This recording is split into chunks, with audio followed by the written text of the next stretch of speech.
Well, I'm not in my normal habitat. I'm usually out in the woods or in my car, but today I was working in my office here, and I was looking at some stuff that I had done earlier in the week, and I was out watching a hawk, and this hawk was soaring.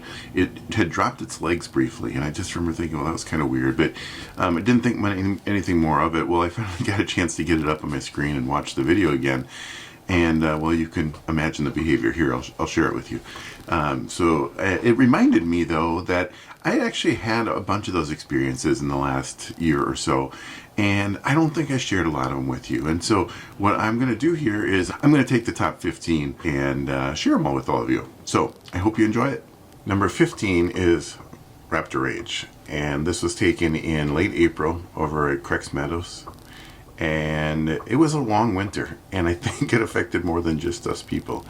And so I was watching this osprey soar, and it got closer and closer, and before I know it, it's coming within about 2 feet of a juvenile bald eagle. And the juvenile bald eagle was sitting on on a platform, and it's a platform that ospreys used to nest, and so it was trying to define some territory, I think. It's always fun for me to watch two raptors interact. So that's number 15.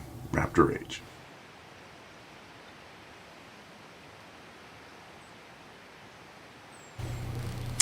Number 14 is Bashful Bittern, and I saw this American bittern at the Rice Lake National Wildlife Refuge at the end of July. And I'd seen the bird once before in the air, but I'd never seen it really at this length. And what was neat about it is bitterns are common, but they're harder to see because they kind of skulk around in the grass and that kind of thing. And it was fun to watch it do just that, and then it disappeared into the grass, which is where it spends most of its time.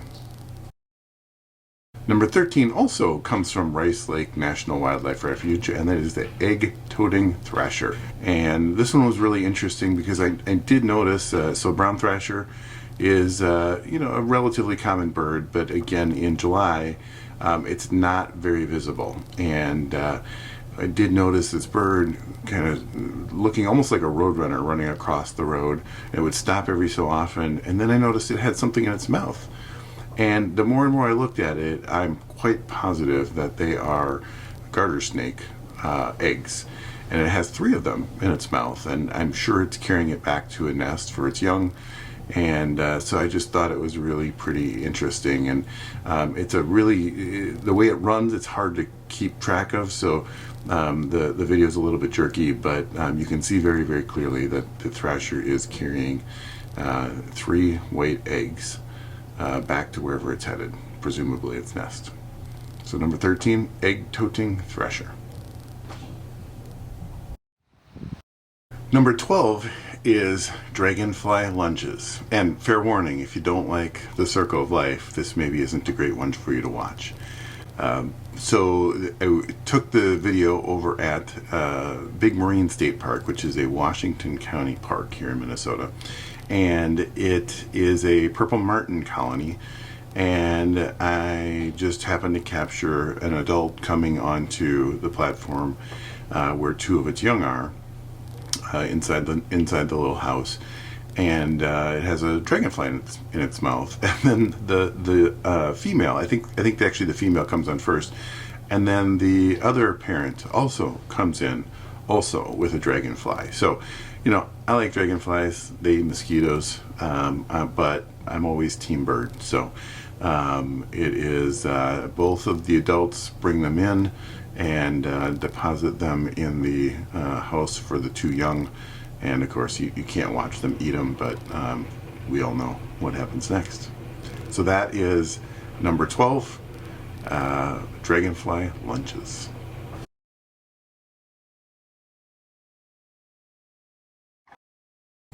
Number 11 is Crane Couple. I was at Crex Meadows in the fall for the sandhill crane migration, among other things, and I got my camera on a crane that was flying, and then it started vocalizing, and it started getting a response. It's called unison calling, where one of the partners calls and then the other partner actually finishes the call. And so I was able to get video of this crane flying in and landing, and then it actually has a little bit of shenanigans with a couple other cranes, and then it gets close to its partner, and you can see them unison calling together, and happy to be back with one another. So that was a fun thing for me to watch. I do like sandhill cranes, and watching it fly and land and start unison calling together was really pretty cool. So that is crane couple. Number 10 is crunching buntings. Snow buntings are little, pretty small birds that come from the tundra down to the northern United States, southern Canada, and they winter here.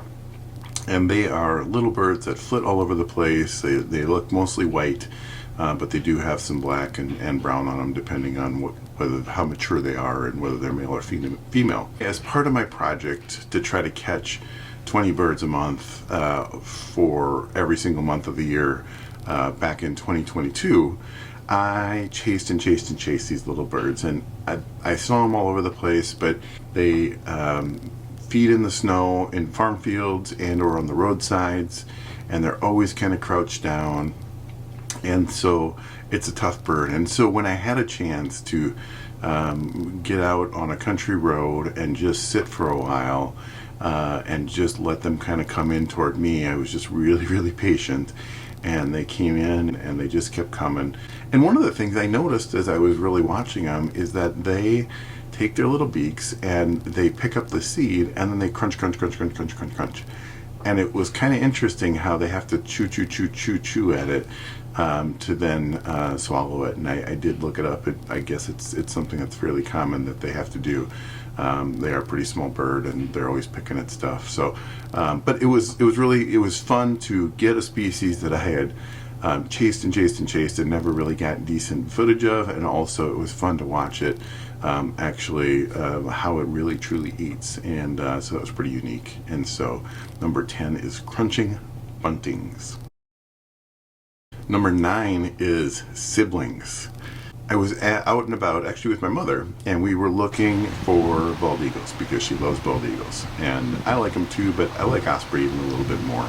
So we were in Anoka County, close to Wargo Nature Center, and there's a really nice osprey nest that's easy to observe.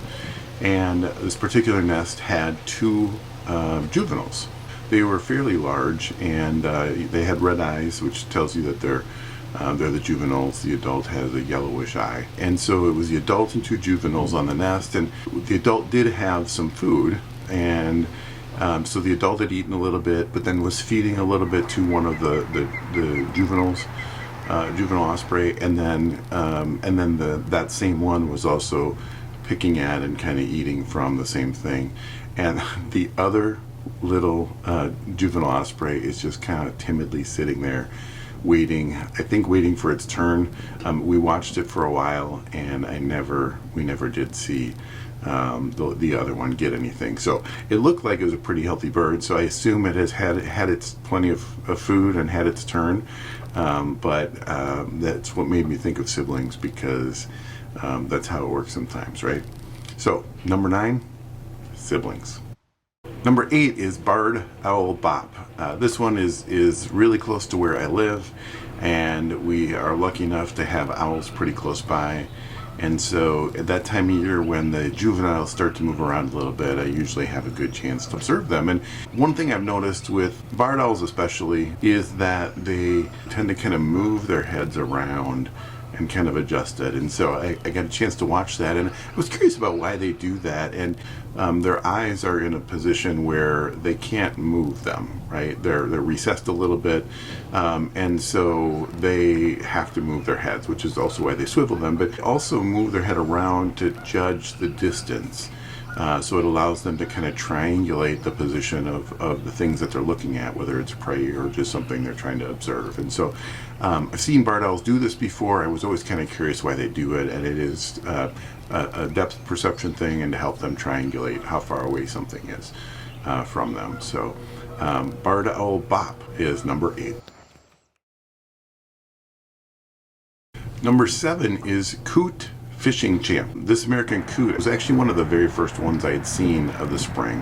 This bird was clearly a fishing champ. I thought most coots ate like plant matter and some of those things, but this bird, in a matter of I think 40 seconds, went down and got multiple fish, brought them back up, swallowed them.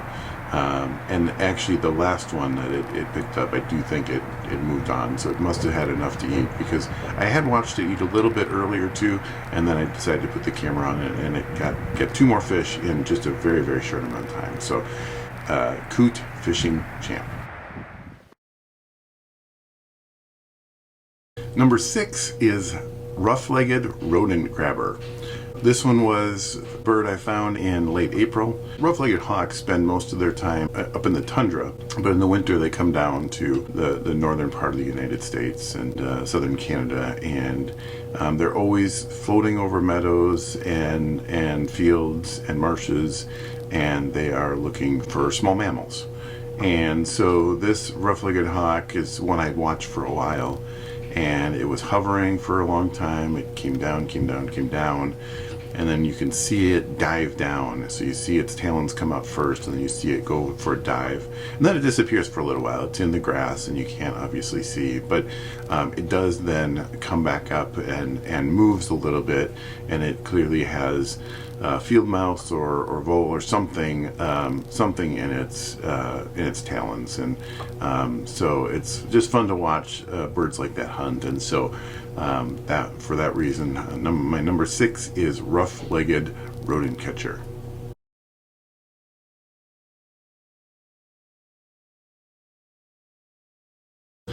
Number 5 is Duckling Doing Its Thing. I was spending some time with my niece and nephew, and actually I think Aaron took this video, a place that they could see him pretty closely, Wood Lake Nature Center.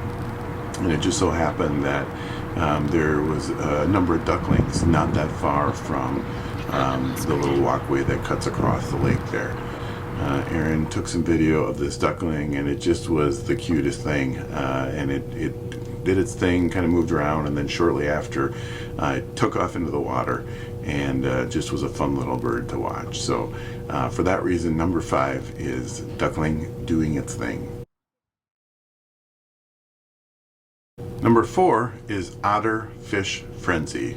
And this one was really a pair of kind of 2 different things. So I was in a little area with a bridge that has some running water underneath it, connecting 2 lakes. And I was walking over the bridge, and I noticed that on the surface of the water there was just all kinds of little bubbles and all kinds of little activity. And as I got a closer look at it, there's hundreds and hundreds of fish that are kind of bubbling up to the top and just hanging out there. So I was kind of looking at that phenomenon and just kind of intrigued by it.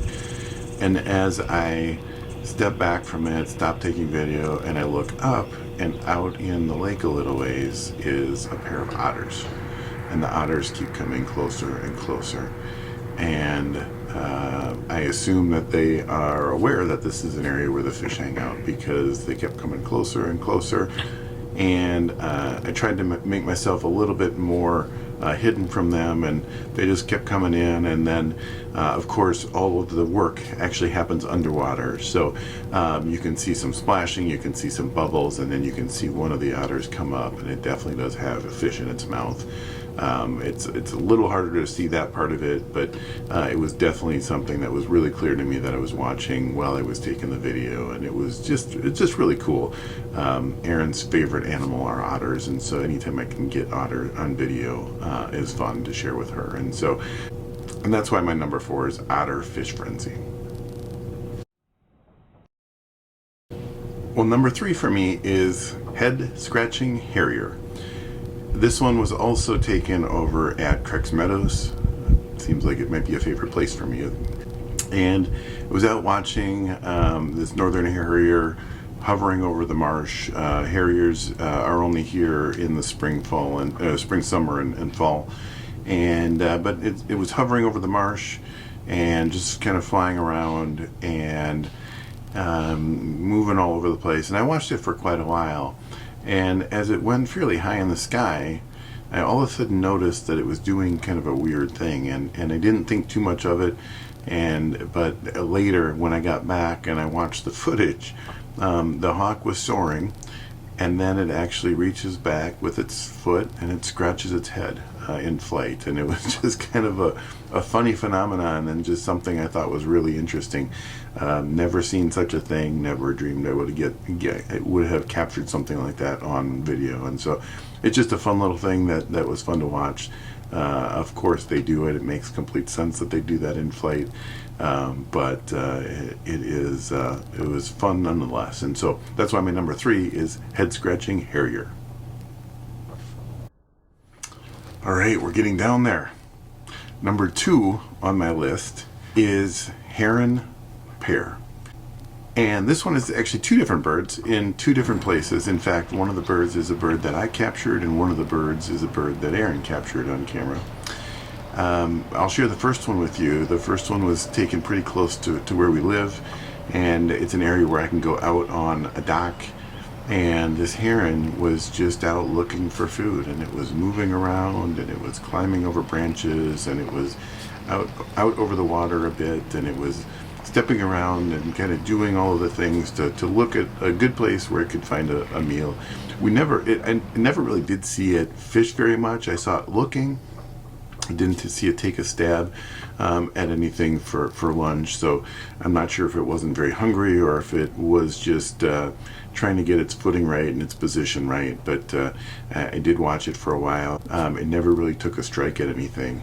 And the reason I really liked this experience is because then, fast forward, only about a week later, we were again out with my niece and nephew and my wife and daughter, and Erin is on the camera and she sees a green heron. And this heron is clearly looking for lunch.